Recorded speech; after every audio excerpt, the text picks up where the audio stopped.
जी स्मृति जी, पिनाज आपसे एक सवाल ये पूछना चाहती हूँ। आप लगातार उस पूरे कैंपेन के दौरान मैंने देखा बांग्ली भाषा में आप जिस तरह से धारा प्रवाह आक्रामक अंदाज में टीएमसी को ललकार रही थी, एक पब्लिक कनेक्ट आपका पूरा वहां स्टैब्लिश हो रहा था। आपने भी क्या उस वक्त सेंस किया था एडवांटेज बीजेपी है, सब लोग कह रहे थे, एग्जिट पोल भी इशारा कर रहे थे, लेकिन ये 194 का फिगर, ये आपको सेंस हुआ था कि हाँ जीत इतनी बड़ी भी हो सकती है? मैं आपका ध्यान आकृष्ट करूंगी गृह मंत्री के अपने उद्बोधन पे, उनकी प्रेस कॉन्फ्रेंस पे, जिसमें उन्होंने भाजपा का जो विश्वास है, न सिर्फ प्रधानमंत्री मोदी के नेतृत्व के प्रति बल्कि भाजपा के प्रति जनता जो विश्वास दिखा रही है, उसका उल्लेख गृह मंत्री जी ने स्वयं किया। प्रधानमंत्री मोदी ने अपने पूरे कैंपेन में जोशो खरोश से न सिर्फ जिस प्रकार से जनता को संबोधित किया, मात्र झालमुड़ी खाने के लिए प्रधानमंत्री ग्लोबल हेडलाइन हो गए। जनता जिस प्रकार, और झारग्राम का अभी मैं जो रुझान देख रही हूँ, जो आंकड़े देख रही हूँ, इसका मतलब एक साधारण सा झालमुड़ी खाना ही जनता को इतना भाया कि ममता प्रधानमंत्री के निजी खान पान को एक पॉलिटिकल इशू बना रही थी, जबकि प्रधानमंत्री बार बार जनता का ध्यान बटोर रहे थे ताकि निश्चित रूप से हम लोग सुशासन कैसे जनता को प्राप्त करवा सके, उसके ऊपर प्रधानमंत्री का पूरा कैंपेन, उनका पूरा ध्यान था। तो मुझे ऐसा लगता है कि पश्चिम बंगाल का ये चुनाव अपने आप में 3-4 विषयों में कहीं ना कहीं चर्चा में होना चाहिए। एक, प्रधानमंत्री मोदी ने अपने संवाद में बार बार कहा 10,50,000 करोड़ से ज्यादा की राशि भारतीय ट्रेजरी से पश्चिम बंगाल के डेवलपमेंट के लिए, विकास के लिए उपलब्ध कराएगी। बार बार जब हम ये सवाल कर रहे थे तब ममता बंदोपाध्याय का एक ही ध्यान केंद्रित करने का वाक्य होता था, देखो झालमुड़ी खच्चे माछ खच्चे पड़ते ना। तो ये सारे मुद्दों पर ध्यान ना टिकाकर विकास के मुद्दों पर ध्यान केंद्रित रखकर मुझे लगता है पश्चिम बंगाल की जनता ने जो ऐतिहासिक मैंडेट हमें दिया वो सराहनीय है, अभिनंदनीय है।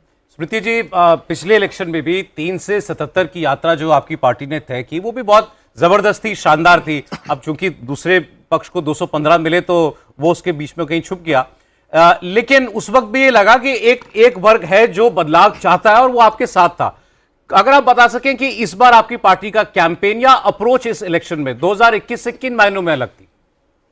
मुझे लगता है सौरभ जी, कुछ ऐसे विशिष्ट विषय हैं जिसको तो कवर स्वयं आपके चैनल ने किया है। एक, जिस प्रकार से घुसपैठियों का समर्थन ममता बंदोपाध्याय कर रही थी और नहीं चाह रही थी कि चुनाव की हमारी जो वोटर लिस्ट है वो किसी प्रकार से स्वच्छ हो पाए, वो भी जनता के मध्य में एक चर्चा का मुद्दा बना। दूसरा, जिस प्रकार से तृणमूल की कुनीतियां जनता के सम्मुख और उभर कर सामने आई, पत्रकारों ने स्वयं देश भर में इस दृश्य को प्रसारित किया कि इस प्रकार से तृणमूल के नेताओं के घर से कैश बरामद हो रहा है।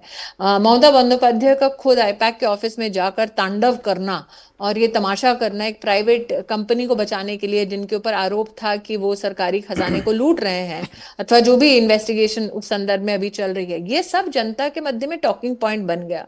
साथ ही उनका बार बार इस बात को कहना कि वो राम भक्तों के खिलाफ है, उनका बार बार ये कहना कि महिला का बलात्कार होता है तो दोष उस महिला का है जो घर से बाहर निकली। ये मैं इस कैंपेन के दौरान, जैसे उलुबेरिया नाम का एक क्षेत्र है, वहां पर कोई नहीं मानता कि हमें बढ़ चढ़कर समर्थन मिलेगा, लेकिन जनता घरों से बाहर आकर ग्रामीण अंचल में बोल रही थी कि हमने देखा आरजी कार की जो रेप विक्टिम है उसके माता पिता के साथ क्या सलूक हो रहा है, हमने देखा कि एक लड़की जिसका बलात्कार होता है, जिसे मौत के घाट उतारा जाता है, तृणमूल के गुंडे कैसे डेड बॉडी लेके शमशान घाट जा रहे हैं, और गरीब माँ बाप को, दर्जी परिवार गरीब माँ बाप को कैसे भाग भाग कर बेटी का अंतिम संस्कार कर सके, उसमें जद्दोजहद करनी पड़ रही है। रत्ना देवनाथ जब बीजेपी की प्रार्थी बनी, कैंडिडेट बनी, कैसे उसका तिरस्कार मुंह पे थूका है तृणमूल के गुंडों ने। तो ये सारे विषय पश्चिम बंगाल की जनता के मध्य में आक्रोश भरने वाले विषय थे। एक्चुअली मैम, इस इलेक्शन के बीच में बंगाल के बाहर लोगों को यह बात रियलाइज हुई कि ये बंगाल स्टेट का चुनाव किसी और राज्य से बिल्कुल अलग है, क्योंकि हमें ऐसे लोग मिलते थे, एक्सपर्ट्स भी कहने वाले, जर्नलिस्ट भी कहते थे कि भाई ये फियर फैक्टर ओवर हाइप किया जा रहा है, बीजेपी इसको बढ़ा चढ़ाकर बता रही है। ये जो भी आपको विशेषज्ञ मिले सौरभ जी, उनसे पूछिए ये तब खामोश क्यों थे जब जजेस को हॉस्टेज बनाया गया। ये तब खामोश क्यों थे जब रत्ना देवनाथ के मुंह पर तृणमूल के गुंडों ने थूका? ये तब खामोश क्यों थे जब फाल्टा में तृणमूल के गुंडे जाकर वोटर को धमका रहे थे कि अगर तृणमूल के लिए वोट नहीं किया तो आपके घर की औरतों का बलात्कार कर देंगे? ये तब खामोश क्यों थे जब पिछले विधानसभा के चुनाव के बाद निश्चित रूप से आपके चैनल ने भी इस बात को प्रसारित किया, कैसे बीजेपी के कार्यकर्ताओं से कहा जा रहा था कि तुम्हें अगर घर लौटना है रात को अपनी घर की औरतें तृणमूल के गुंडों के घर भेजो।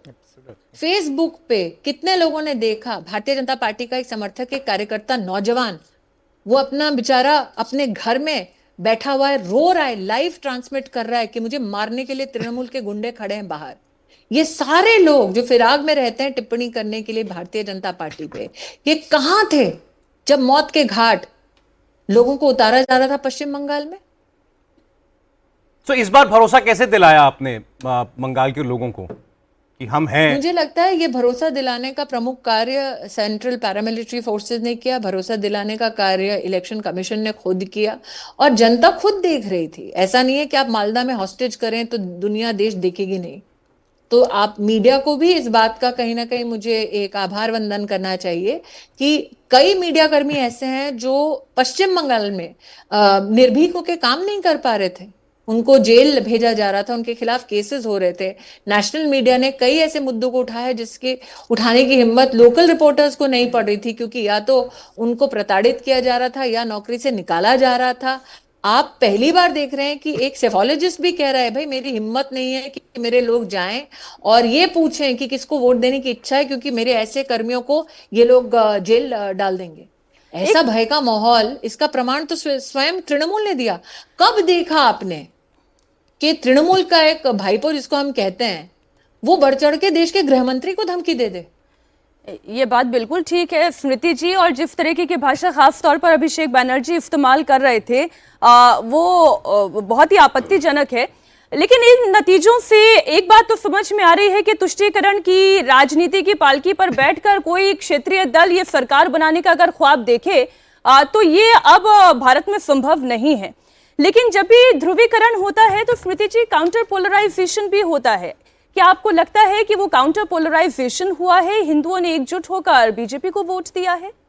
हिंदुस्तानियों ने एकजुट होकर बीजेपी को वोट दिया है। वो हिंदुस्तानी जो घुसपैठियों के विरुद्ध है उसने बीजेपी को वोट दिया है। वो हिंदुस्तानी जो ममता के गुंडों के विरुद्ध है उस हिंदुस्तानी ने बीजेपी को वोट दिया है। वो हिंदुस्तानी जो नहीं चाहता था काटमांडी और सिंडिकेट ही पश्चिम बंगाल की राजनीतिक परिभाषा हो जाए, उस हिंदुस्तानी ने बीजेपी को वोट दिया है।